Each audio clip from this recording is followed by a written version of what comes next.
नमस्कार, मेरा नाम आलोक है। आप लाइव स्ट्रीम देख रहे हैं। बिहार में नीतीश कुमार और तेजस्वी यादव की सरकार ये दंभ भरती है कि दलितों के, पिछड़ों के, अति पिछड़ों के उत्थान के लिए बहुत कुछ किया जा रहा है। सभी को न्याय और सभी के प्रति सम्मान का भाव इस महागठबंधन की सरकार में देखने को मिलता है। ये दंभ भराता है, ये दावे किए जाते हैं, लेकिन इन दावों का क्या हश्र है वो हम आपको आज दिखाएंगे। तस्वीर देखिए, तस्वीरें सोनपुर की है, पटना से सटे सोनपुर की है, जहां पर पिछले दिनों जानकारी मिली कि पिछले दिनों दबंगों द्वारा महेश महतो जी के परिजनों से खूब झड़प हुई है और महेश महतो के पूरे परिजनों को मारा पीटा गया है, जिस कारण उनके 26 वर्षीय पुत्र राजा कुमार की मौत हो गई है। आज युवा जाप यानी कि जन अधिकार पार्टी, पप्पू यादव की पार्टी के युवा प्रकोष्ठ के प्रदेश अध्यक्ष हैं राजू दानवीर, वो पहुंचे थे मुलाकात करने, पीड़ित परिजनों से मुलाकात की है। तस्वीरें आपको दिखा रहे हैं। दानवीर ने उन परिजनों से मिलकर अपना गहरा दुख व्यक्त किया है और यह घटना बेहद ही संवेदनशील घटना है। जितनी इसकी भर्त्सना की जा सके वो कम हो। किसी का जूठन नहीं उठाने की सजा, हत्या और मारपीट कभी हो ही नहीं सकती। आप सोचिए, महेश महतो का बस इतना ही कसूर था कि उन्होंने दबंगों के जूठन उठाने से मना कर दिए। उनके पूरे परिवार ने उनका जूठन उठाना उचित नहीं समझा, नाजिर नहीं समझा और मना कर दिया, जिस कारण से दबंगों ने उनके परिजनों को बुरी तरह मारा, इतना पीटा कि उसके 26 वर्षीय पुत्र की मौत हो गई। आप सोचिए, क्या सच में दबंगों के दिल से पुलिस का भय मिट गया है? सवाल बरकरार है। तस्वीरें मैंने आपको दिखाई है। राजू दानवीर ने मुलाकात की है, परिजनों को आर्थिक सहायता भी दी है। क्या कुछ कह रहे हैं, जरा सुनिए। ये सोनपुर अंतर्गत नवडीहा गांव का ये घटना है और बहुत ही संवेदनशील घटना है। हम तो जूठा उठाते नहीं हैं, हम ये काम करते नहीं हैं, और किसी के घर में शादी विवाह फंक्शन हो और वो ज़बरदस्ती कहे कि हमें जूठा उठाना है, आपको जूठा उठाना है, और हम उससे मना कर दें तो पीट कर हत्या कर देता है। ये कितना ही संवेदनशील बात है। तो सबसे बड़ी बात कि जूठन उठाने से मना करने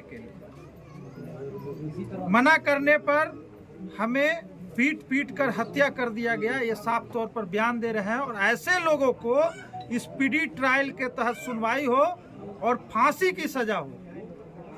कि आज देश तीसरा चंद्रयान छोड़ रहा है और वहां पर कुछ लोग ऐसे मानसिकता के लोग हैं जो कम बल हैं, कम संख्या में यहाँ रह रहे हैं, उस जाति को डिवाइड करता है। कहता है कि तुम पटेल समाज के हो, तुम्हारा काम, तुम बहुत कम संख्या में हो, तुम्हारा काम ये है, और ऐसे करके और अगले को जबरदस्ती काम करने के लिए बोलता है। और काम नहीं करने पर 2 दिन बाद, 7 तारीख के बाद घटना, 7 तारीख को ये होती है, उसके 2 दिन बाद बाहर में उस बच्चे को, 26 वर्षीय राजा कुमार को छेक कर और पीट पीट कर लाठी डंडे और रड से 5 लोग, लगभग विक्रम सिंह और उसके साथ जो 5 लोग थे, सब उसी के अपने ही परिवार और साथी थे, वो लोग पीट पीट कर हत्या कर देते हैं। आज ये परिवार अपना बड़ा बेटा, कमाता खाता और घर को खिलाता हुआ बेटा को खो दिए। आज इनके साथ नाइंसाफी हुई है और अभी तक 5 अपराधी जो थे उनकी गिरफ्तारी नहीं हुई है। और यहाँ के जो डीएसपी है वो कहीं न कहीं अपराधियों के साथ साठगांठ में है। अपराधी गया कहाँ? अभी तक गिरफ्तारी क्यों नहीं हुई? थाना क्या कर रहा है? थाना में जब गिरफ्तार हुई थी, जब मारपीट करके इनके बच्चे को जब ये हॉस्पिटल लेके जा रहे थे, तो ये लोग लोकल थाना में बोले थे और थानेदार और जितने सिपाही थे, वहां के थाना अध्यक्ष थे, उन्होंने अपराधी को गिरफ्तार किया। तो फिर पैसे लेके छोड़े क्यों? यहाँ के लोगों को आरोप है कि थानादार ने पैसे लेकर अपराधी को छोड़ा है और फिर अपराधी भाग गया और अब पता नहीं लग रहा है। और अपराधी कहाँ है उसका कॉल डिटेल भी थानेदार के मोबाइल से चेक किया जाए। आज घटना का लगभग 1 सप्ताह होने जा रहा है, 10 दिन पूरने जा रहा है और अभी तक अपराधी कहाँ है। तो ये माननीय यहाँ के एसपी महोदय से हम कहेंगे कि तत्काल यहाँ के डीएसपी को ट्रांसफर किया जाए या उन पर कार्रवाई किया जाए और यहाँ के थाना प्रभारी को बोला जाए कि भाई अपराधी कहाँ गया, अपराधी को आपने पकड़ा, अब पकड़कर छोड़ क्यों दिया। अभी यहाँ पीड़ित परिवार का आरोप है कि प्रशासन हमारे सपोर्ट में नहीं है। प्रशासन सपोर्ट में रहती तो अपराधी कहीं नहीं जाता। अपराधी को वे लोग पकड़कर और छोड़ दिए हैं। तो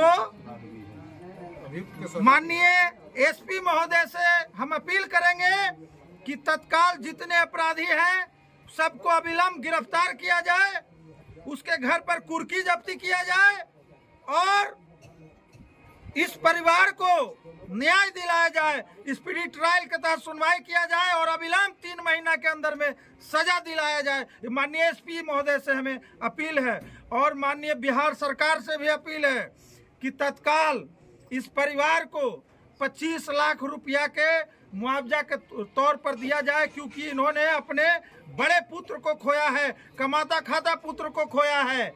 इनकी परवरिश कौन करेगा। और जो इनके परिवार में है, जो राजा कुमार की वाइफ है, कोई भी ब्लॉक स्तरीय लोकल में आशा दीदी, ममता, किसी में भी एक नौकरी दिया जाए, ये बिहार सरकार से अपील है।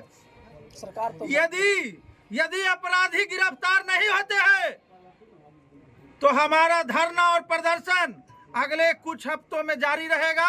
और सबसे बड़ी बात कि जो भी प्रशासन इस तरह के कार्य कर रहे हैं, ये मत सोचे हम लोग पीड़ित परिवार के साथ हैं।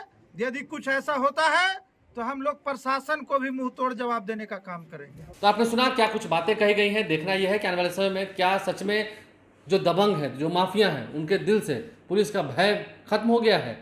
और सियासतदानों का क्या कहना, वो तो खैर आरोप लगाएंगे ही। 24 का चुनाव भी आना है, तो ऐसे में दुख पर, इस घाव पर मरहम लगाने पहुंचे राजू दानवीर ने क्या कुछ सरकार को कहा है। 25 लाख रुपए मुआवजा देने की मांग की है और क्यों दबंगों के आगे पुलिस घुटने टेक रही है, या फिर शिकायत मिलने के बाद भी सिर्फ इतना कह दिया जा रहा है कि खोजबीन जारी है। देखना है खोजबीन कब तक जारी रहती है। क्या वो सलाखों के पीछे आते हैं या खुलेआम घूमते हैं, फिर कोई महेश महतो वाला परिवार आगे भुक्तभोगी होगा। हमारे चैनल को सब्सक्राइब कर लें, साथ साथ फेसबुक पेज भी लाइक करें। धन्यवाद।